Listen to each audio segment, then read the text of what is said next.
Corey Evan, coming up in the Weekender. Greece's new left-wing finance minister says it's not about who will blink first when it comes to anti-austerity measures.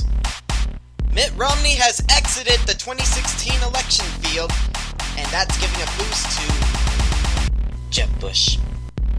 This week, one of our dumb criminals has forgotten their wallet in crime and pinheads. It's all about tipped workers' wages, school choice, and Ohio executions in our continuing battle against global socialism. And LeBron James is set to start his own game show in our Game Show News Minute. Ladies and gentlemen, put your feet up. The SHR Weekender starts now. Making sense of the week's news and the most of your weekend. From Southern California, this is the SHR Weekender with Corey Evan. Hello and welcome to the SHR Weekender, ladies and gentlemen. I'm Corey Evan. Let's get right to it on this Saturday, January 31st, 2015. It's already the last day of the month. Oh dear. Better make the most of this last day of the month. Starting in Greece, from the BBC, Greece's new left-wing finance minister says his government wants a rational discussion with the country's creditors. Define rational. Yanis Varoufakis told the BBC's Newsnight program that contrary to what had been reported, he had held a very fruitful meeting with Jeroen Dijsselbloem, head of the Eurozone group of finance ministers in Athens on Friday, but he said Greece was not prepared to carry on trying to enforce an unenforceable program of austerity measures. As you know, over in Greece, Syriza, the left-wing party that stormed to power with 36% of the vote, has promised to ditch austerity and renegotiate the country's €240 billion bailout with the EU and the International Monetary Fund. The Syriza party claims they're going to work on jobs and wages, promising 300,000 new jobs in the private, public, and social sectors. The social bit of it I'm not too keen on. They plan to scrap tax on heating fuel and trying to give more, quote, power to the people. Syriza wants to write off €319 billion of debt, which is about 175% of its GDP. Oh dear. Oh dear. They want to scrap property tax, to some extent, and instead there will be a tax on luxury homes and large second properties. That's a bit like Obama's plan here in the US. And this is one that really bugs me, at least. Closer relations with Mother Russia. It didn't go unnoticed that the first foreign ambassador who Syriza leader Alexis Tsipras met as prime minister was Russia's envoy. Not a great surprise, perhaps, as he was once considered a pro-Moscow communist and visited Russia last May. So Greece, expect more of the same. All I know is Odysseus is rolling over in his grave. A US-led coalition airstrike killed a chemical weapons specialist with the Islamic State group in Iraq who once worked for Saddam Hussein, according to US military officers talking to the Times of India. The air raid carried out last Saturday near Mosul took out Abu Malik, whose training, quote, provided the terrorist group with expertise to pursue a chemical weapons capability, the military said in a statement. Malik had worked at a chemical weapons production plant under Saddam's regime and later forged an affiliation with al-Qaeda in Iraq in 2005 before joining the extremist IS group, according to Central Command. U.S. officials had not publicly referred to Malik previously as a key figure. There has been no sign that the IS group possesses a major chemical weapons arsenal, but there have been allegations that jihadists have employed chlorine gas, which is classified as a choking agent, though not as lethal as nerve agents. Abu Malik, also known as Salih Jazim Mohammed Falah al-Sabawi, tongue twister, had been involved in operations to produce chemical weapons in 2005 and planned attacks in Mosul and al-Qaeda in Iraq, said a defense official. The US-led coalition has carried out more than 2,000 air raids against the IS group in Syria and Iraq since August 8th, including some bombing runs that targeted senior militants.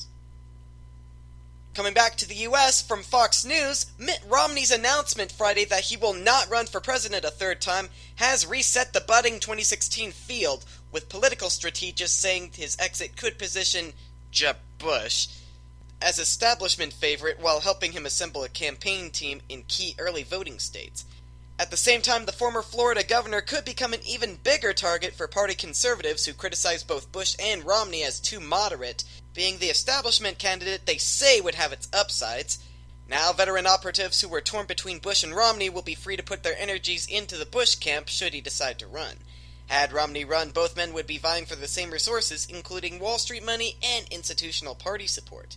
Even before Romney's announcement, Bush was starting to pick up members of Romney's old gang. On Thursday, Bush's team confirmed that Romney's former senior Iowa advisor David Kokel had signed on as a senior strategist for Bush's newly launched Right to Rise PAC. Reports also emerged that former Romney donors were moving toward Bush, and folks who ran the ground games in key primary states in 2012 were no longer as enthusiastic. Doubts lingered over whether he could manage a third campaign and win. Bush also flew out to Utah for a private meeting with Romney last week. Steve Deese, a syndicated conservative radio talk show host based in Iowa, told FoxNews.com, quote, "I will give the establishment credit. They were headed for an all-out self-immolation with both Romney and Bush running. So Jeb goes out on a plane and basically kneecaps Romney in public," unquote. Romney didn't quite frame it that way on Friday. In a conference call with supporters, only 3 weeks after he surprised donors by announcing he was weighing a run, the 2012 GOP presidential nominee said he was out. Romney said he believes that he could win the nomination and that he would have enough funding and support, but he said it would have been a difficult test and a hard fight. Along with Chris Christie, plenty of other potential GOP candidates could compete with Bush for the big donors and the high-profile strategists, including Florida Senator Marco Rubio and others. But there are signs Bush, after avoiding a big conservative summit in Des Moines last weekend that Christie attended, is ready to make the foray into the first-in-the-nation caucus state in the big way. Those caucuses are now 1 year away. Charlie Zold, communications director of the Iowa Republican Party, told Fox News that Bush has called the chairman of the Iowa GOP and indicated he's interested in playing here in Iowa, quote-unquote. But of course, Mr. Bush, until you decide to drop the common crud, you don't yet have my vote. As you know, here at SHR Media, we are not fans of Common Core, so anyone who supports it, be weary of them. A California man charged with killing a family of 4 whose bodies were found buried in the desert can represent himself in court, a judge ruled Friday, this according to the AP. Charles Chase Merritt asked to act as his own lawyer in the hope of speeding up proceedings because he has congestive heart failure, said Robert Pons, his former attorney. He said the case was also causing financial trouble for Merritt and his family. Merritt has pled not guilty to 4 counts of murder in the deaths of Joseph McStay, his wife Summer, and their children, 4-year-old Gianni and 3-year-old Joseph Jr. The family disappeared from their San Diego County home in 2010, and their bodies were discovered by an off-road driver in shallow graves in San Bernardino County in November 2013. Merritt, who is McStay's business associate, was arrested last year. Authorities still have not revealed what led them to Merritt. In court on Friday, Merritt told the judge that he had 2 years of college, worked as a manufacturing designer, and wanted to represent himself despite warnings that it was considered a foolish decision. San Bernardino County Superior Court Judge Michael A. Smith granted the request, but asked for written approval from Merritt's doctor, saying his medical condition would not be a problem. Smith set a preliminary hearing for April 7th. More than a dozen news organizations, including the AP, had argued that San Bernardino County authorities can't keep case documents sealed because it is now a prosecution and not an investigation. Smith had denied news media requests to unseal documents in the case, claiming that releasing the info could compromise the investigation by law enforcement and jeopardize Merritt's due process rights. Prosecutors said they expect to release the records by the preliminary hearing. Search warrants unsealed last week in San Diego County showed that police there found a tall lamp lying on a bedroom floor and open suitcases containing folded clothes in the walk-in closet of the McStay's home. Complicated case, which we will keep an eye on since the guy is representing himself. I'm sure he'll be chased by his own decision. And finally, after half a century, according to CBS News, the final resting place for Lee Harvey Oswald's casket belongs to the assassin's brother. In a lawsuit dripping in historical significance, and much to the dismay of Jason Miller, State District Judge Don Cosby of Fort Worth ordered the Pinewood casket returned to Robert Oswald, who lives in Wichita Falls, after a local burial service, Baumgardner Funeral Home, claimed it was the rightful owner. Cosby didn't buy the funeral home's argument, ordering the return of the casket after 32 years to Robert Oswald, and telling the funeral home to pay him more than $87,000 in damages because of its malicious and wanton conduct. With ownership finally decided, Robert Oswald wants to destroy the historical casket, not sell it, said his lawyer Gant Grimes. Robert Oswald paid $710 for the small graveside service for Lee Harvey Oswald after Lee had shot President Kennedy and was then shot himself by Jack Ruby. The plain pine casket for the service was $300. So, Mr. Robert, if you want to destroy that casket, well, that's $300 well spent, I guess. And now, ladies and gentlemen, it's that time of the week again. It's time for Crime and Pinheads. As you know, ladies and gentlemen, this is where I review the dumbest crime cases from around the world this week. You know, the ones who did something so stupid in committing their crimes that was only a matter of time before they got arrested and ended up on our program. From the AP out of Monroe, Michigan, police have arrested 2 suspects after one of them left his wallet behind during an armed robbery at a Monroe Township gas station. Michigan State Police First Lieutenant Tony Cuevas said the first suspect left his wallet on the counter early Saturday morning after initially asking to buy cigarettes. He says the second suspect entered the gas station and pulled a gun on the female clerk. Cuevas said the first suspect handed a bag to the clerk and told her to fill it with cash. He says the suspects fled after receiving the money, leaving the wallet behind. Reportedly, both suspects were arrested by Saturday afternoon. Oh, fuck's sake! So not only did they make themselves easy to find, since they pulled a gun on a female clerk, they're gonna live to regret it. Never underestimate a woman, people. Next up from NBC News, it was supposed to be a quick score, but because this is Crime and Pinheads, it wasn't. A burglar had climbed onto the roof of a Family Dollar store in Houston over the weekend. He even had managed to work his way into the store's ceiling. That's when he promptly fell right in front of a Houston police officer. Cruisers were responding to reports of a possible burglary and arrived right as the man fell through the ceiling. The man didn't have to move. He was ordered to stay on the floor so he could be handcuffed. Fell at the perfect time! I love it! So you hear that, potential criminals? You could be in the wrong place at exactly the wrong time. And finally, from dumbcriminals.com, posted this past Monday, who doesn't love substitute teachers? They're adorable, clueless, and easily persuaded that your regular teacher lets you take all of your tests with partners. If you're lucky. If you're not, your class might be ruled over by one notorious for abuse of power and lectures on cell phone use. Still, you'll never be as traumatized as this class was.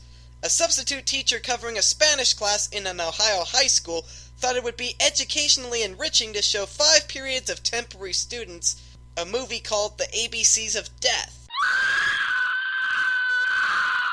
The movie is just as horrific as it sounds and not even en español. Throughout the 26 terrifying death scenes, students began going crazy and the shenanigans did not cease until the school's assistant principal happened to walk by. According to the Huffington Post, the substitute teacher's lawyer said she would not have shown the movie had she known what it contained. Isn't it obvious? Let's just hope that the substitute teacher hired a substitute lawyer, just in case.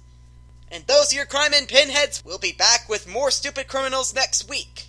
Right, let's take a break. When we come back, Ohio executions will resume in 2016 in our continuing battle against global socialism. Girls, if you're a fan of lip smackers, you might want to stock up now. And a primetime game show coming from LeBron James? This I gotta see. That's all coming up in the SHR Weekender. I'm Corey Evan. Take 2 minutes, go get a cookie, and come on back. Conservative media done right. You're listening to the SHR Media Network. How you doing? John Grant here. When I'm not slaving over a hot microphone on the 405radio.com Saturdays at 10 a.m. Eastern, I check out Sean and Clint here at Sackheads Radio. We all appreciate the best political bloggers, writers, and commentators. We either get them on our shows or we make fun of them, as it should be. So check us out live Saturdays at 10 a.m. Eastern or forever on the podcasts on the 405radio.com. This is Tammy Jackson, inviting you to join me on the Tammy Jackson Show every Tuesday night at 7 p.m. Pacific on the 405radio.com. Put down that remote and tune into the show that covers politics, guns and the Second Amendment, religious liberty, sanctity of life, the military, and more. I host newsworthy guests and work hard to be a conservative radio show that's not like all the others. So save Tuesday nights at 7 p.m. Pacific for me, Tammy Jackson, on the 405media.com.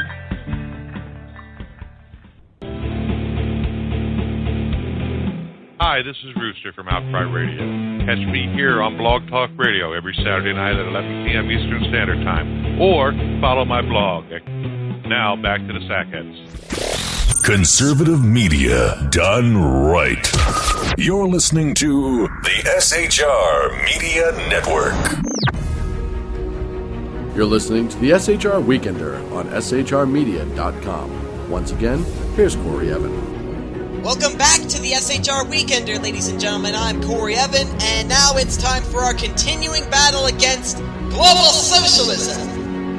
First up, out of Albany, New York, from NBC News, a state board Friday recommended that the hourly wage paid to restaurant servers and other tipped workers should be increased from $5 an hour to $7.50 by the end of the year.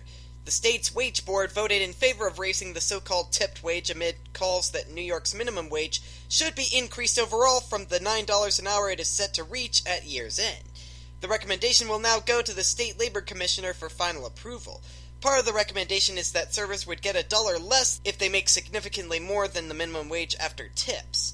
Restaurant groups ripped the decision, while labor groups wanted tipped workers to get paid the same minimum wage as other workers. Before hearing this case, ladies and gentlemen, I thought tipped workers received the same minimum wage as other workers. But nonetheless, the state legislature and Governor Andrew Cuomo are expected to debate whether to increase the minimum wage this year. Cuomo has proposed an increase to $10.50 an hour by the end of next year, with an $11.50 rate in New York City. Next up, from the Houston Chronicle out of Austin, several hundred people gathered on the Capitol steps Friday for dancing, music, and speeches urging state lawmakers to expand student access to options, including charter and online education, vouchers, and homeschooling. The event capped off Texas' participation in National School Choice Week, a series of thousands of events across the country supported by such groups as Americans for Prosperity, the Black Alliance for Educational Options, and the KIPP Foundation.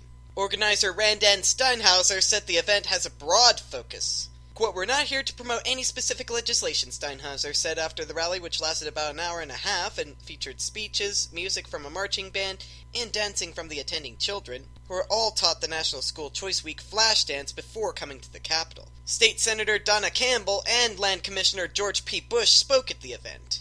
Critics say vouchers drain critical resources from public schools. Oh, don't cry to me about draining resources from public schools. As long as it gets money away from the common crap, I'm fine. Most of the attendees were students from public, charter, and private schools who wanted the opportunity to skip school and attend the event, most by writing essays about the importance of education and why their school is unique.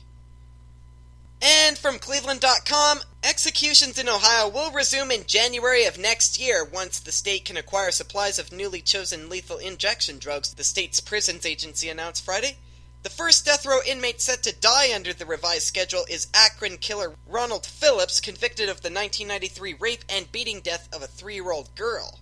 His execution, now set for January 21st of next year, had previously been scheduled to take place next month. Executions have been on hold in Ohio since January 2014, when convicted murderer Dennis McGuire took an unexpectedly long 25 minutes to die from a controversial 2-drug cocktail of midazolam and hydromorphone. A federal judge ordered a temporary moratorium on Ohio executions that expired earlier this month, soon after state officials announced they would turn to 2 other drugs, sodium thiopental and pentobarbital. Executions will be delayed until next year to give the Department of Rehabilitation and Correction time to secure a supply of the new drugs, the department stated in a release. In December, state lawmakers passed legislation shielding the identities of small-scale drug manufacturers that sell execution drugs to the state.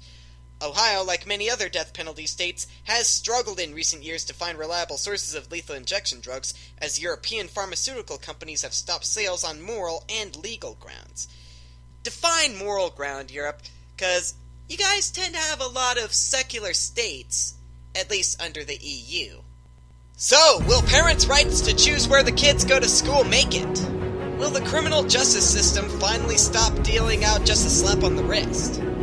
And why does just a slice of avocado cost $1? I can get 2 full avocados for $1 at the grocery store. Stay tuned for developments in our continuing battle against global socialism. And now, ladies and gentlemen, it's the 5th weekend of the month. It being such a rare weekend, because not every month has a 5th weekend, our rotating segments will be different every 5th weekend of the month. Today, I've got for you what I call the business death knell.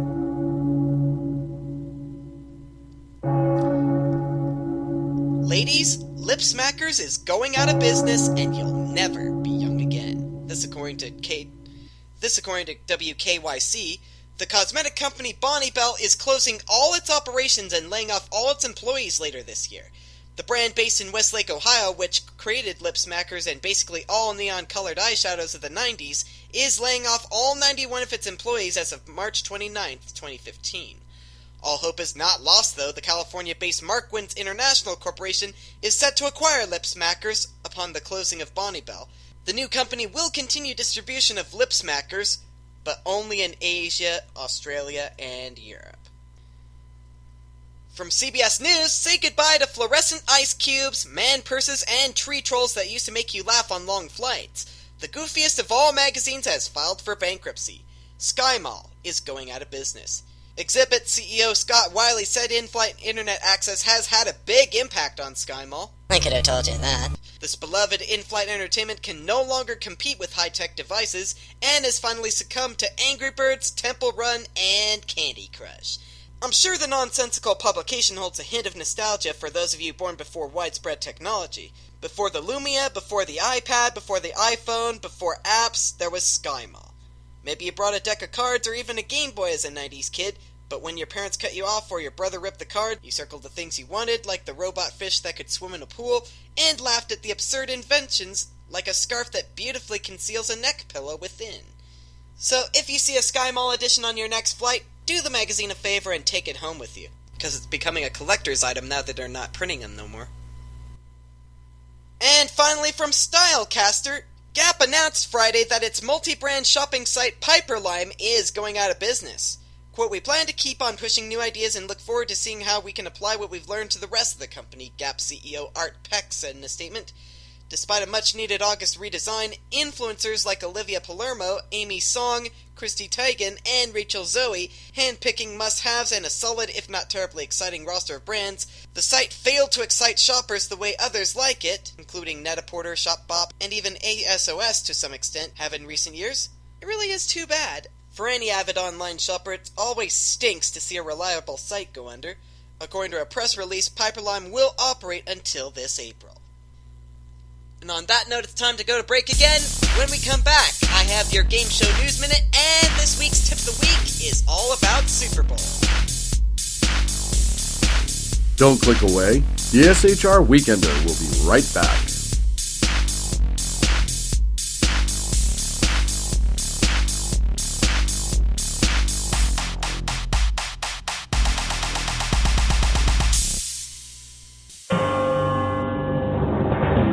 Hello, I'm Paul, a student at Hillsdale College. Here is my professor, Dr. Larry Arnn, on the separation of church and state. America's founders believed in the separation of church and state, in that the country was not to have an official religion or an official sect. But that did not mean that government was to be hostile to religion, or even indifferent to religion, as many today argue. In fact, America's founding document, the Declaration of Independence, includes both a reference to God as the author of the laws of nature and a confident assertion that human beings are endowed by their Creator with certain inalienable rights. Far from being hostile or indifferent to religion, America's founders understood the theology of the Declaration to be an essential part of the education of citizens. This Constitution Minute was brought to you by Hillsdale College. To join the national conversation on the Constitution, go to constitutionminute.org. You're listening to the SHR Media Network.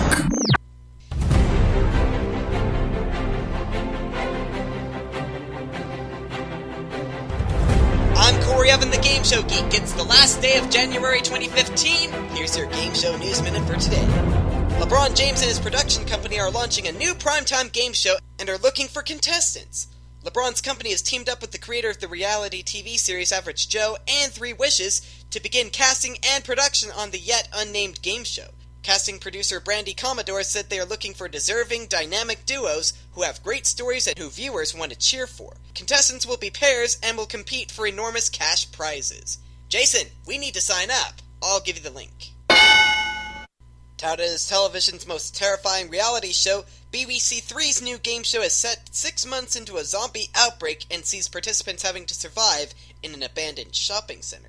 8 contestants must avoid the zombies that roam the center for 7 days with any touch resulting in elimination. I Survived a Zombie Apocalypse is coming soon to BBC Three in the UK, and I'm sure you can watch it on TVPC.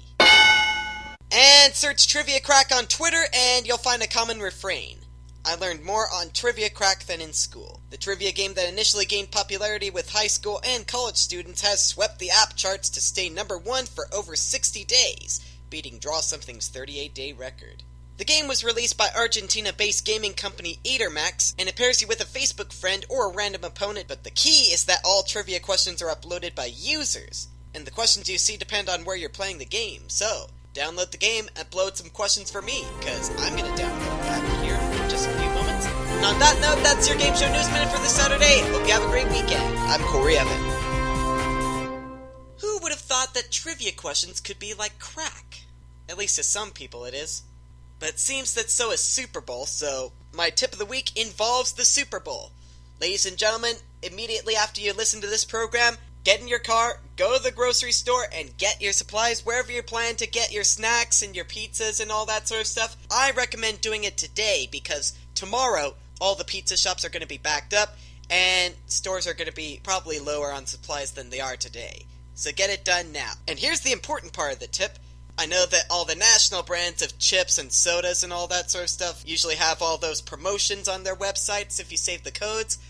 But if budgeting is a consideration for you, go with the store brands. They're actually really good, and quite honestly, you won't notice the difference. Because quite honestly, at least for me, there's no real difference between a bag of Lay's sour cream and onion potato chips and the store brand. You still have your sour cream flavor, you can still taste the onion, so really good. It's worth saving a little bit of money, and your guests will be none the wiser about it. Good stuff, that. But most importantly, ladies and gentlemen, don't assume that your local shop is the one that will have the lowest prices on everything either.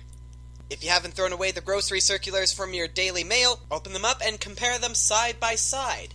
Sometimes your local grocery store has stuff for lower prices than even the Wally Worlds of the world. Yeah, don't assume that your regular place is the store with the lowest prices, even if you shop at Wally World. Because oftentimes you'll find a regional or local shop that just happens to have done a better deal than even Walmart did. But like I said earlier, no matter where you go to get your supplies for tomorrow, get them now. Because trust me, after kickoff, you're not going to want to have to get in your car and go shopping during the middle of the game. Especially since you might miss Missy Elliott and Katy Perry during the halftime show. Let's just hope the wardrobes work this time. And on that note, that is your SHR Weekender for this Saturday, January 31st, 2015. Whether you're a Patriots or Seahawks fan, it's going to be a great game, despite the whole thing about Deflategate. Be sure to follow us on Facebook.com/SHR Weekender or tweet us at SHR Newsdesk for all the latest news updates. Until next time, I'm Corey Evans saying, make it a great weekend or not, the choice is yours. Thanks for listening to the SHR Weekender. For more information on today's program, go to shrmedia.com. Be sure to tune in next weekend.